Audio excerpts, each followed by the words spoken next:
മാന്യ സുഹൃത്തുക്കൾക്ക് ഇലഞ്ഞൂർ ബ്ലോഗിൻ്റെ പുതിയൊരു വീഡിയോയിലേക്ക് ഹൃദ്യമായ സ്വാഗതം. പ്രിയ സുഹൃത്തുക്കളെ, ഇന്ന് ഞാൻ ചെയ്യുന്ന കൃഷി കാഴ്ചകൾ എന്ന് പറഞ്ഞാൽ സുഗന്ധവ്യഞ്ജനങ്ങളുടെ റാണി എന്ന ഓമന പേരിൽ നമ്മളൊക്കെ വിളിക്കുന്ന ഒരു സുഗന്ധവ്യഞ്ജന വിളയുടെ പരിചരണ രീതികളാണ്. നമുക്കറിയാം, ഏലം മാർക്കറ്റിൽ നല്ല വിലയുള്ളതും എന്നാൽ ഒട്ടനവധി ആരോഗ്യ ഗുണങ്ങളുള്ളതുമായ ഒരു സുഗന്ധവ്യഞ്ജന വിളയാണ് ഏലം എന്ന് പറയുന്നത്. അപ്പം ഏലം കൃഷി സാധാരണഗതിയിൽ തെക്കൻ കേരളത്തിൽ, അതായത് കൊല്ലം, പത്തനംതിട്ട ജില്ലകളിൽ സാധാരണ ആരും ചെയ്യാറില്ല എന്നുള്ളത് സത്യമാണ്.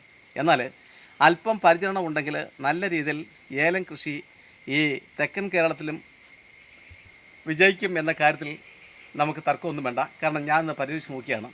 അപ്പോൾ ഇതിൻ്റെ പരിചരണം എന്ന് പറയുമ്പോൾ നമുക്കറിയാം, ഇത് ഹൈ റേഞ്ച് പ്രദേശങ്ങളിലാണ് ഏലം സാധാരണ നല്ല രീതിയിൽ കൃഷി ചെയ്യുന്നത്. പക്ഷേ നമ്മുടെ ഇവിടെ കൊണ്ട് കൃഷി ചെയ്യുന്നുണ്ടെങ്കിൽ നല്ല തണൽ കിട്ടാത്ത രീതിയിൽ ഒരു സംവിധാനം ഒരുക്കണം.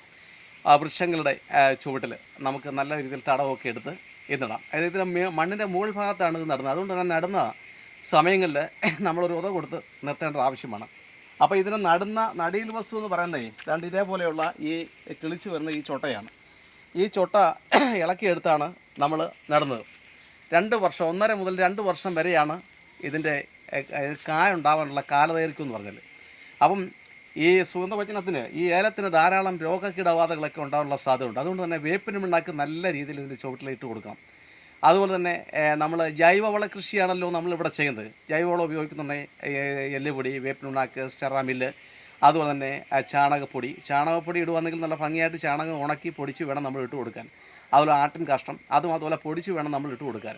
അപ്പോൾ ഇതൊക്കെ നമ്മൾ ഇട്ട് കൊടുത്ത് നല്ല തണലുമൊക്കെ ഇട്ട് കൊടുക്കും. നല്ല രീതിയിൽ പുതയൊക്കെ ഇട്ട് കൊടുത്ത് ഏതെങ്കിലും വൃക്ഷങ്ങളുടെ ചുവട്ടിലൊക്കെ നമ്മൾ വെച്ച് പിടിപ്പിക്കുകയും മഴയില്ലാത്ത ദിവസങ്ങളിലൊക്കെ നമ്മൾ വൈകുന്നേരങ്ങളിൽ ശരിക്കും വെള്ളം ഒഴിച്ച് തണുപ്പിക്കുകയും ചെയ്താലൊക്കെ നല്ല രീതിയിൽ നമുക്ക് വിളവെടുക്കാൻ സാധിക്കും. അതാണ് ഇത് നോക്കിയിട്ട്. ഇത് ഞാൻ ഒരു ചെനപ്പ് വാങ്ങിച്ചുകൊണ്ട് വന്ന് നട്ടതാണ്.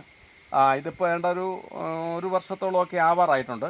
തീർച്ചയായിട്ടും ഇനിയും ഒരു 6 മാസം കൂടെ കഴിയുന്നുണ്ടെങ്കിൽ ഇതിന് കായ്ഫലം ഉണ്ടാവും എന്നുള്ളതാണ് പ്രതീക്ഷയോടാണ് നമ്മൾ ചെയ്യുന്നത്. അങ്ങനെ നമുക്കുണ്ടായിട്ടുണ്ട്. അപ്പോൾ നമ്മളിപ്പോൾ ആദ്യമായിട്ട് ഞാൻ ചെയ്യാൻ പോകുന്നത് ഇതിൻ്റെ ചുവടൊന്ന് നനച്ചു കൊടുക്കാൻ പോവുകയാണ്. ചുവടൊന്ന് നനയ്ക്കാൻ പോവുകയാണ്. ഓക്കെ,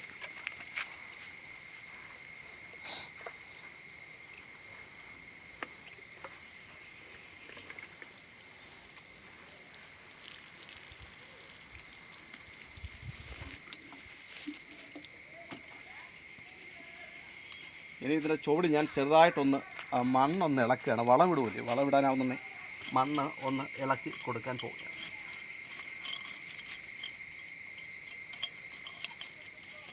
മണ്ണിളക്കി കൊടുത്തു. ഇനി വേപ്പിൻ്റെ പിണ്ണാക്ക്,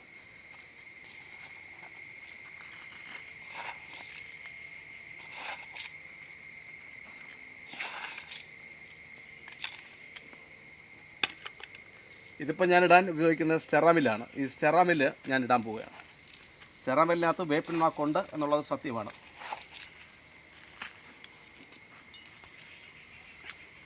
ഇത് ചാരമാണ്.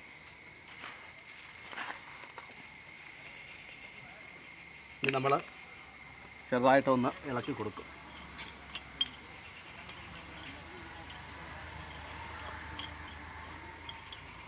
ഇവിടെ മണ്ണ് കൂടുതലായിട്ട് ഇളക്കിയിടാനില്ല. അതുകൊണ്ട് ഞാൻ കുറച്ച് മണ്ണ് ഇവിടെ എടുത്ത് വച്ചിട്ടുണ്ട്.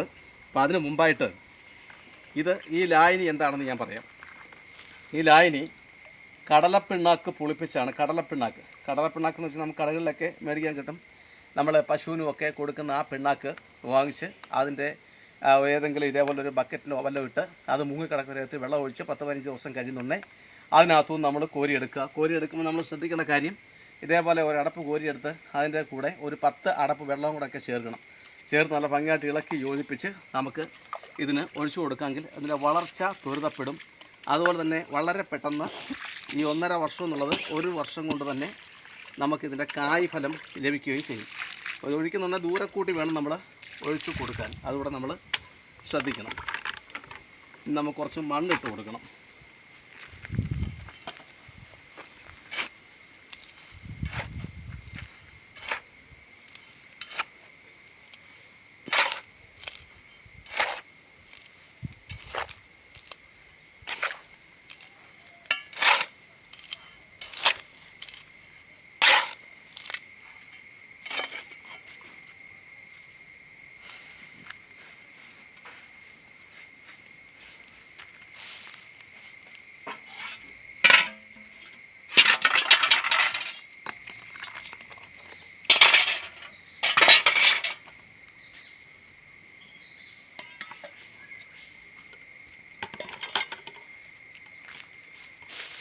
പിന്നീട് നമ്മൾ മറക്കരുത്, ഇതിന് ചുവട്ടിലെ തണുപ്പ് നിൽക്കാൻ വേണ്ടി നമ്മൾ ഇലയെന്ന് വെച്ചാൽ പച്ചിലകൾ നമ്മൾ ഇട്ട് കൊടുക്കണം.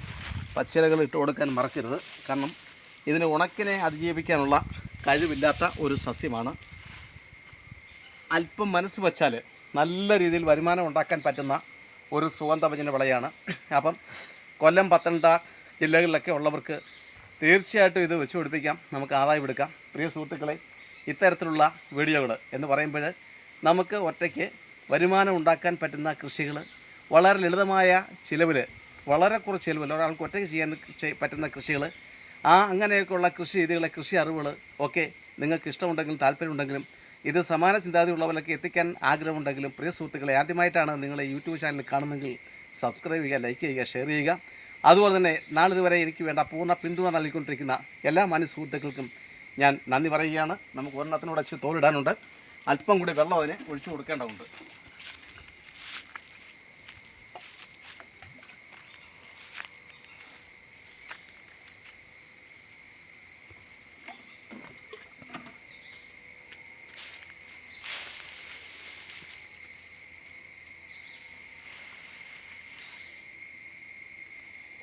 എല്ലാവർക്കും ഒരിക്കൽ കൂടി നന്ദി, നമസ്കാരം.